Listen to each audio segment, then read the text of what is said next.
Tyler Harris is a big shot taker and a big shot maker. He made 6 threes today.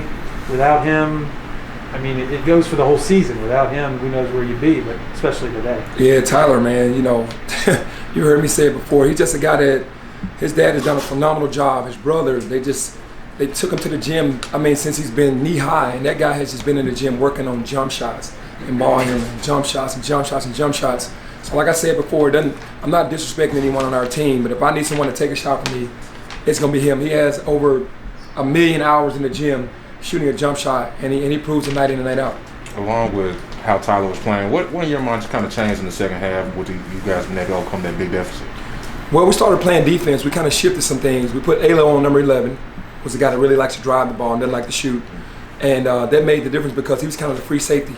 He was back there making sure everything went well, and then we started going under on the pick instead of fighting over it. And that made the difference. We didn't think that they wanted to run their offense by shooting jump shots with us going under, and it worked in our favor. You know, and guys made big plays on the offensive end.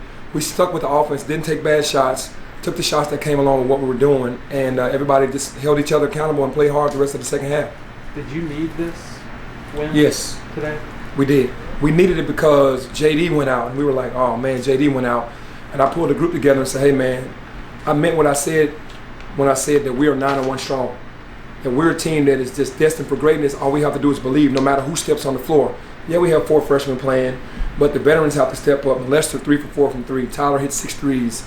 Alo 7 assists in 32 minutes. You know, no turnovers, just leadership. And then Earl, he came out, you know, in the second half, made a couple buckets and then played great defense. So it was Chandler in 15 minutes just gave us just the energy and then talking out there. So for me, I wanted to win this game for a lot of reasons, but for the biggest thing is that how we lost at home last game, and that people probably counted us out when we were down. When we came into this game, got down 13, and I knew we had the team to win today, and they did. I'm proud of the guys. How encouraging was it? I know you guys have been working on being able to close out those games. You had Tyler make the shots, Earl, Josh make the pass to Malcolm. How encouraging was that for you to see all that? That was very encouraging because Malcolm played a lot today.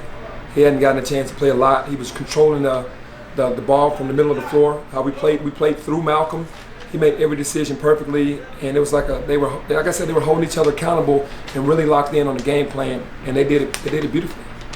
So Jalen, is it his finger? It's like a couple fingers. Yeah, he hurt his finger after the game the other day. Was it in practice or? No, he hurt it after the game, so I don't really know how he hurt it. It's hurt. And then as far as Landers and DeAndre, is it? I mean, I noticed they didn't travel. Is it like a pain tolerance thing at this point, or? I'm not sure. I've been leaving it up to them and the medical staff because I don't like to get involved with that. I'm not the type of coach that's going to force anybody to come back.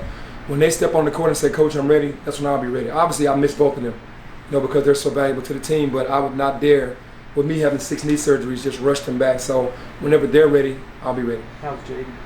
Jaden is not doing well. Okay. You know, it's pain tolerance on the way he needs to explode and coming out of the ground, still bothering him. So, you know, he'll be back whenever he gets healthy as well.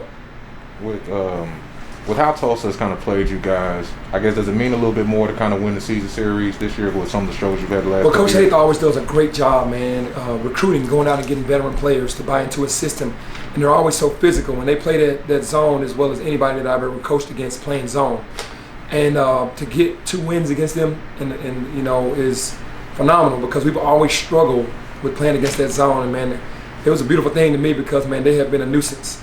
It's been a decade since Memphis has won in this building. Will Barton scored 30 points the last time it happened. I mean, that's got to feel good, right? No, it feels great. I mean, I got into you know, the Tulsa thing when my very first year. I was thinking, okay, we're going there, we're playing a zone, we'll rip it apart. Doesn't work that way with them. You know, and then the next year having all freshmen, I got beat by 40. And they loved every minute of it. So every year I got better at understanding what they wanted, and the guys started getting more engaged and into what they do in the zone. So we've done a great job of trying to do more homework with them to show them exactly what happened in the zone, and man, it worked beautifully today. So you guys were obviously went viral. There was a lot of chatter about the program. How did you think the players kind of handled all that attention on you guys at the Dualto? Well, I mean, they bonded and came together.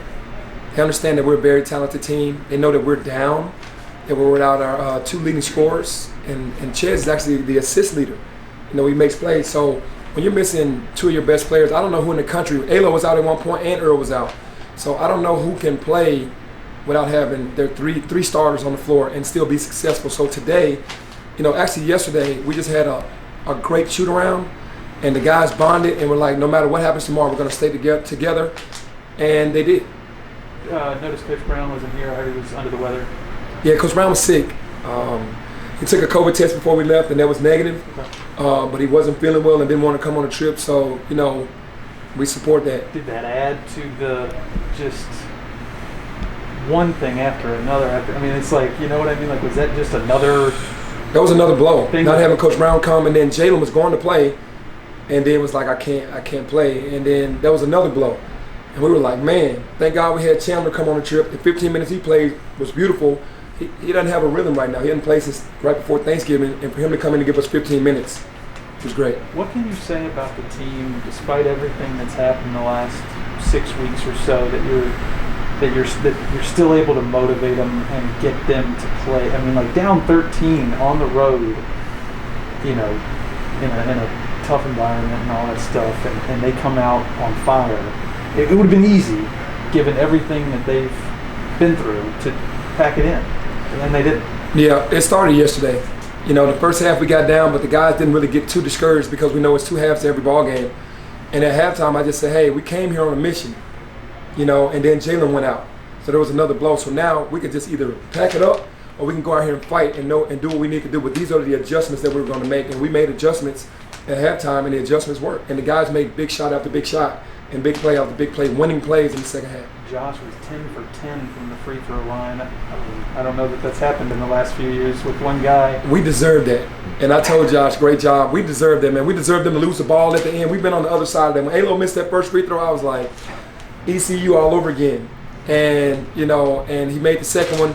And they finished the game with defense. And with Josh making those free throws in the second half, all of them were great. When he got a rhythm, I kind of saw his swag he got his confidence up.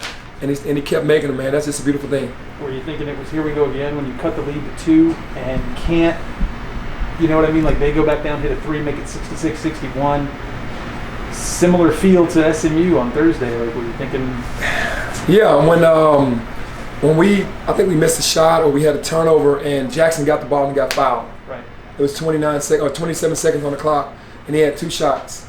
I was praying that he missed one because I did not want it to get tied up and then, go to the end. But he missed one, and we had an opportunity to seal the deal and went up 2. 2 was good for me, but I knew that the guys wanted to win this game really badly. But it did have that eerie feeling of SMU or ECU for sure. Mm-hmm.